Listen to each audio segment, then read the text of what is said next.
Гледате ново издание на Тренинг, добро вечер. Западните сојузници го вртат грбот на Христијан Мицковски и неговиот кабинет. Сакам да видам помалку зборување од страна на премиерот, а повеќе действување во судството. Ова остро интонирана изјава Агер ја даде во интервју за ТВ Клик Плюс. Таа вели, цитирам: "Задржувањето на фокусот на јавните изјави не ги решава системските проблеми. Воопшто не ми се допаѓа состојбата во судството, каде од САД има инвестирано половина милиарда долари." Со слична констатација деновиве се огласи германската амбасадорка во Скопје. За промашени инвестиции во реформирањето на правосудниот систем пред 3 години зборуваше и тогашниот холандски амбасадор во Трилинг. Политичката логореичност на премиерот стана традиционална кога го обсервира судството и јавното обвинителство. Зашто е во право? Но зошто во владините кабинети се чуваат системските промени побарани и од Европската Унија? Семејствата на жртвите имаат право да ја добијат таа долго посакувана правда за која нон-стоп излегуваат и кажуваат дека им е потребна, но потребна им е во еден разумен рок. Ако не расчистиме ние со инсталациите на удба што ја водат државата, мислам дека нема да ја биде државата. Бидејќи во 2026 сметам дека ќе имат сериозни предизвици и ќе им биде за плачење. Проблемот е буџетскиот дефицит. Тоа е новиот долг и за тоа ќе се задолжиме. Распуштање на судскиот совет повеќе се третира како политичка мерка и мислам дека не е издржано такво нешто. Не ги разбирам луѓето кога викат не се бавам со политиката. Политиката се бави со мене, за жал. Значи, ние зависиме како уметници од политиката. Не е точно дека судиите имаат преголеми плати. Основен судија има плата некаде околу 86.000 денари. Многу внимателно да го слушаме премиерот Христијан Мицковски што зборува.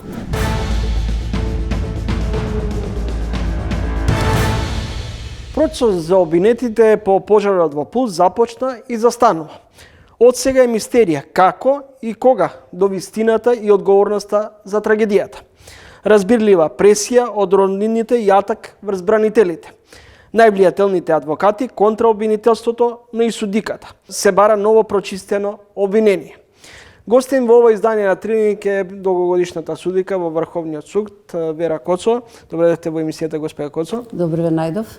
Дали стартот е, говорам за случајот Пулс, е индикатор дека се подготвува долгогодишен процес, што би значил дека роднините на загинатите, на повредените, всушност долго ќе чекаат вистината за виновникот и да се детектира точната одговорност за оваа трагедија? Со оглед на фактот дека се работи за многу обимен предмет, со многу обвинети, не можам однапред да прогнозирам колку ќе трае оваа постапка, меѓутоа евидентно е дека овој настан заслужува посебно внимание како од страна на судската власт, така обвинителството, но исто така и бранителите, односно адвокатите.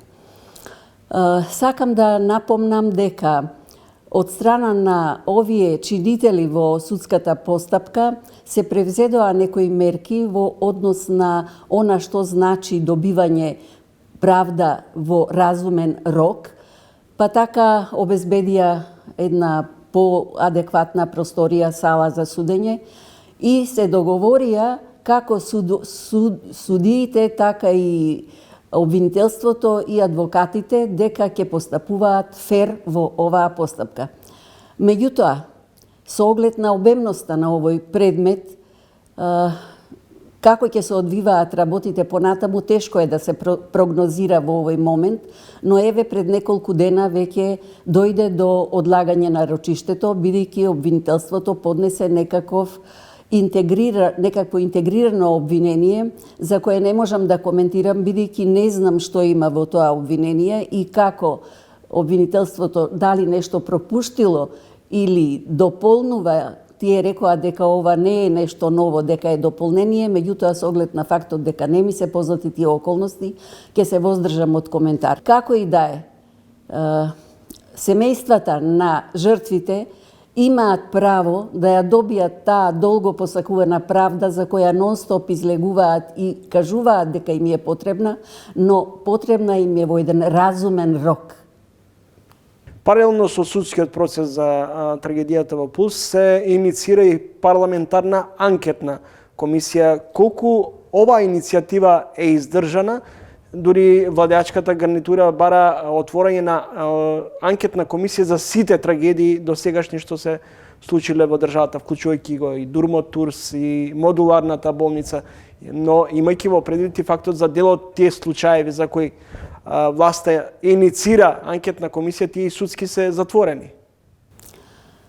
Па власта има право, односно парламентот има право да реализира една таква анкетна комисија и да утврдува некои факти кои што тие сметаат дека се суштествени во овој момент.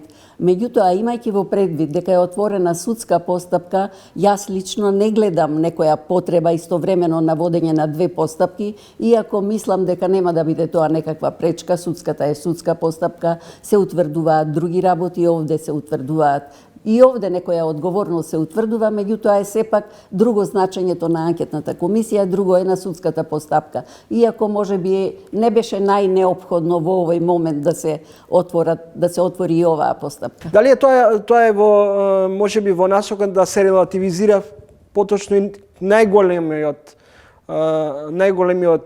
судски процес, а тоа е трагедијата во дискотеката Пулс? Не мислам дека ќе се релативизира на тој начин. Апсолутно. Само што можеби политиката, односно извршната власт, сака на некој начин да даде свое видување на овој настан. Јас така го гледам ова прашање. Бидејќи е многу јасно дека судската постапка е друга, а ова е сосема нешто друго и нема да има некакво влијание. Меѓутоа, за јавноста е тоа многу важно и политиката секој пат сака пред јавноста да биде транспарентна, да изрази некакво чувство дека работи, дека се грижи за граѓаните и така натаму.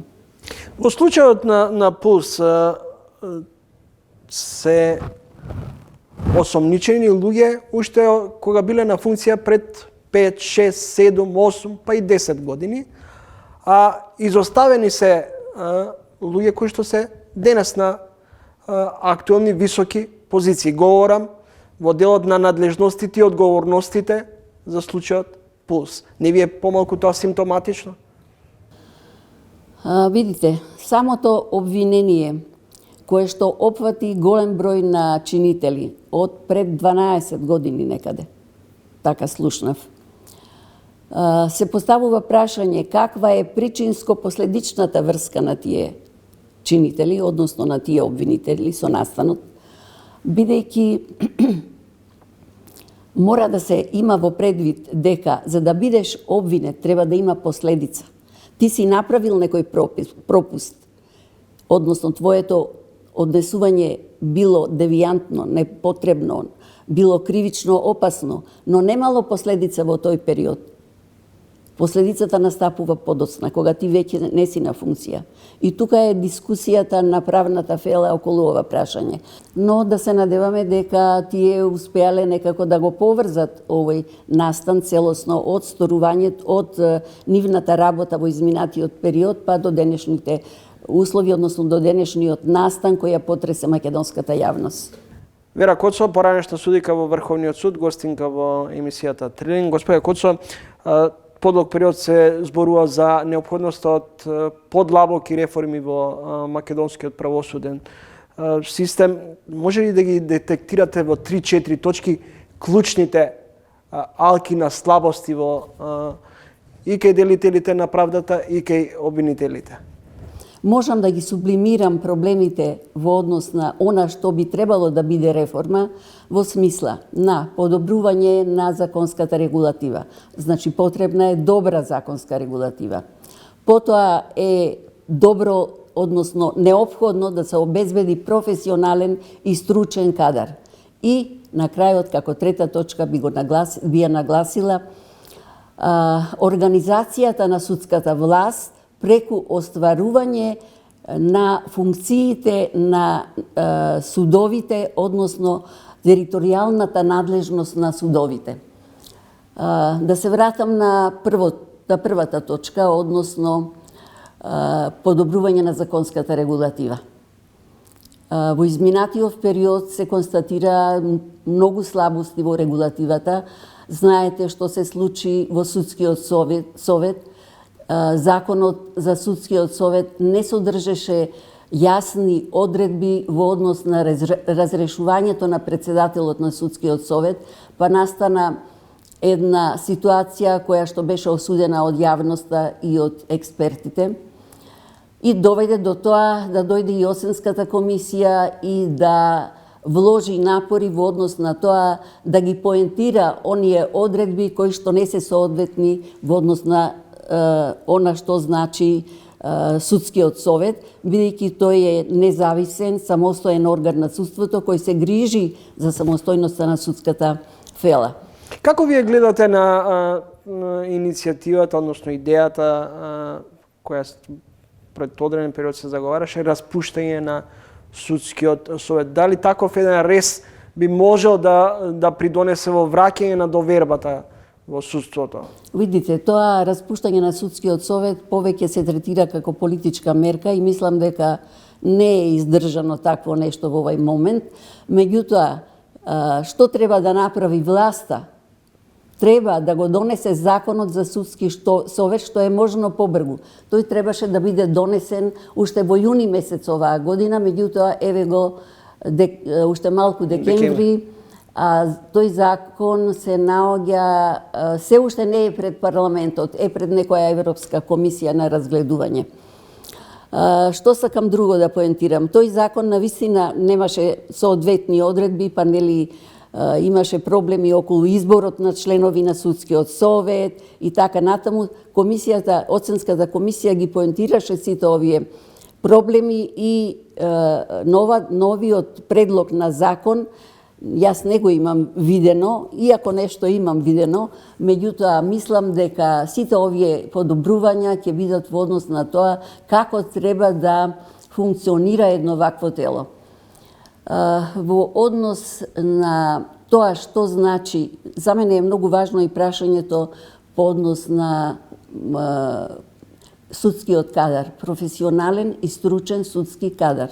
Како ќе го обезбедиме тој стручен и професионален судски кадар? Еве веќе отидоа голем број на судии во пензија. Академијата за судии и јавни обвинители имаше распишан еден оглас, и ако се сеќавате пред година и пол, кога беа парламентарните избори, беше стопиран тој процес на избор на слушатели во Академијата од страна на ДКСК и се уште тој процес на избор е заглавен.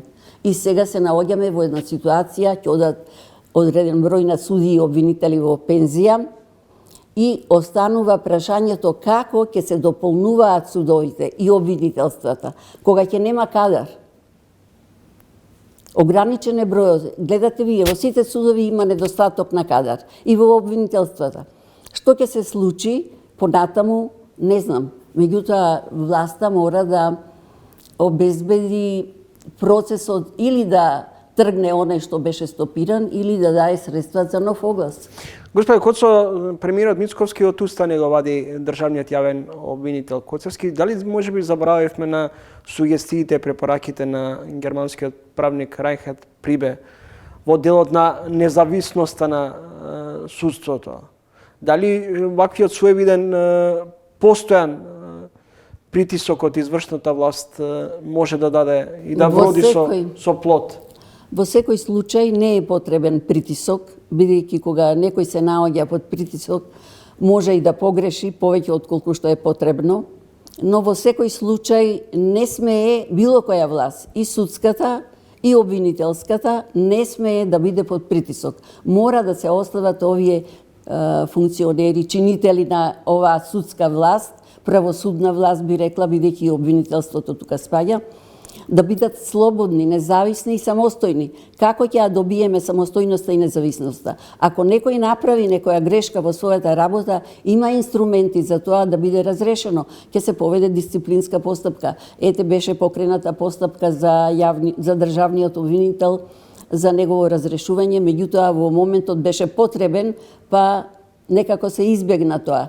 Има инструменти за разрешување на состојбите, односно да биде некој сменет, но не може постојано да се кажува како судството не чини, како обвинителството не чини, а да не се гледа тоа што што треба државата, што треба власта да направи во однос на подобрување на овие работи.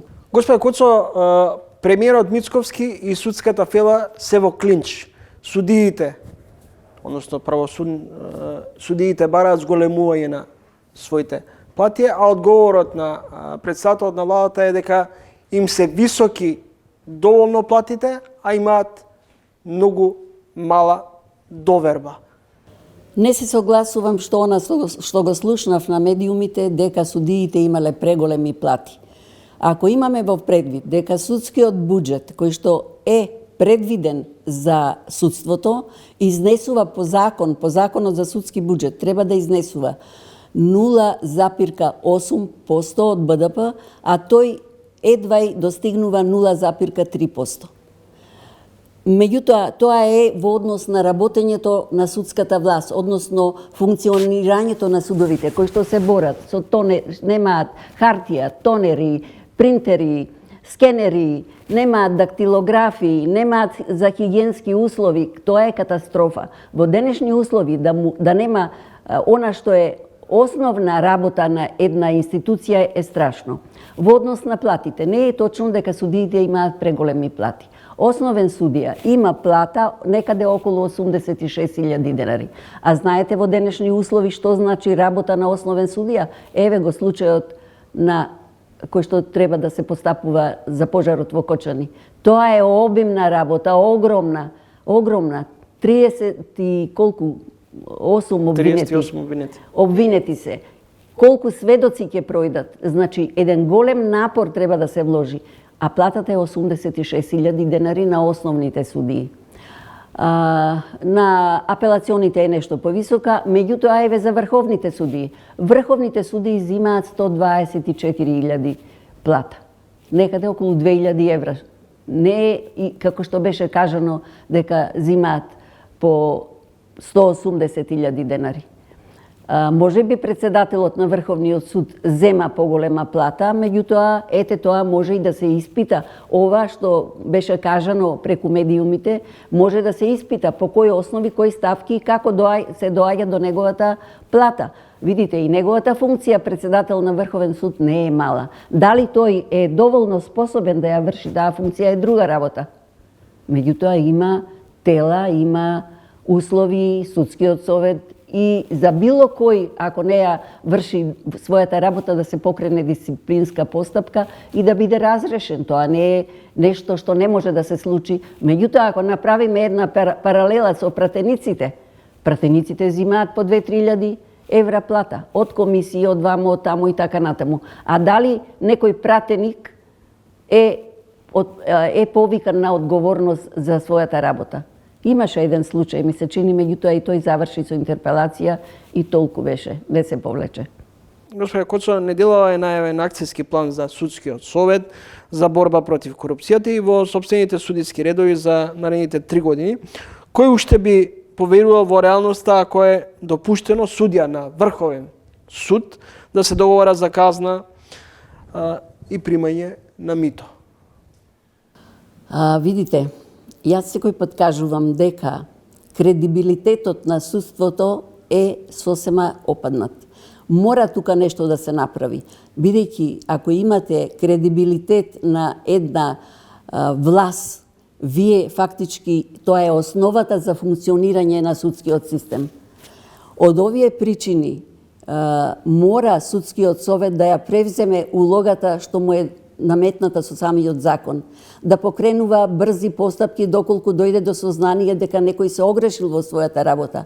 Дисциплинските постапки се предвидени и во сегашниот закон, а секако ќе функционираат и во новиот предлог закон, односно новиот закон што ќе биде донесен. Значи, постојат инструменти за разрешување на ваквите состојби. Меѓутоа, колку судскиот совет има дигнитет и волја да го спроведе, тоа е друго прашање. Во изминатиот период имаше некое бавно темпо во однос на разрешување на судии кои се огрешиле во вршењето на својата функција, па судскиот совет многу бавно постапуваше и така натаму, и не ме чуди ако и ова сега што се заговара во тој совет е всушност од аспект на тоа да ги подобри работите во однос на ваквите состојби. Се најавува носење на нов кривичен законник после Тоа прашање.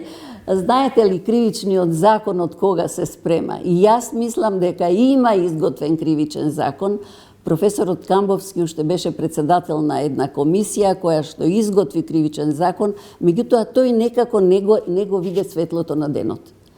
Настапија оние, ако се сеќавате, измени на кривичниот законник 23-та година, кога го анулира делото што беше во однос на за злоупотреба на службена положба. Злоупотреба на службена положба. И што се случи? Излегоа кривичните дела дека се застарени, се излегоа на слобода голем број обвинети, што е за жал нешто недозволено да се случува во една држава која што е правна држава, нели се трудиме да докажеме дека сме правна држава.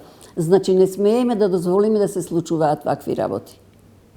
Мислите дека новиот кривичен законник може да донесе Новиот кривичен законник се надевам, бидејќи колку што слушам тој е во работа. Дали овој што веќе ви кажувам дека се работеше на него или е некој сосема нов, не сум запозната, но кривичниот законник слушам дека ќе ги врати овие тешки кривични дела како злоупотребата и слични на неа, кои што ќе дадат ќе доведат до една ситуација да верува јавноста, бидејќи е многу битно. Дали граѓаните веруваат во тие закони и дали има можност оние што се обвинети да бидат и осудени. Затоа се надевам дека новиот кривичен законник ќе ги исправи сите овие недостатоци кои што беа направени со оваа измена од 23-та година. Благодарам што дојдовте во емисијата. И јас ви благодарам.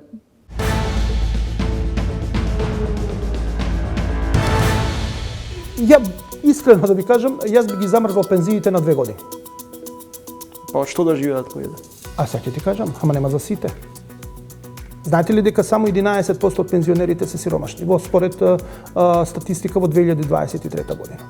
89 не се на под прагот на сиромашти. Значи само 11. Знаете дека има група на граѓани, например самохрани родители, што се по 20, 30, 40% во групата сиромашни. Самохран родител е сериозно да си во сиромаштија. Значи пензионерите не се најсиромашни. Они се втора најнесиромашна група, тоа прва најнесиромашна со 8% се вработените. Одма после нив се пензионерите. Чекај, значи што ќе направиме? Ќе ги заштитиме ранливите пензионери. Нив ќе им дадеме покачување, ќе им дадеме други услуги. Некој се паркирал пред ми се случи еден ден, не можеше да се качи во зградата затоа што има огромен X дека тука не сме да се паркира затоа што е за колички за инвалид, не можеше инвалидот едвај го искачивме преку скали, а он се паркирал таму. И јас му ги извадив. Некои само им ги дигаат, нели, брисачите, ја му ги извадив брисачите и му ги фрлив.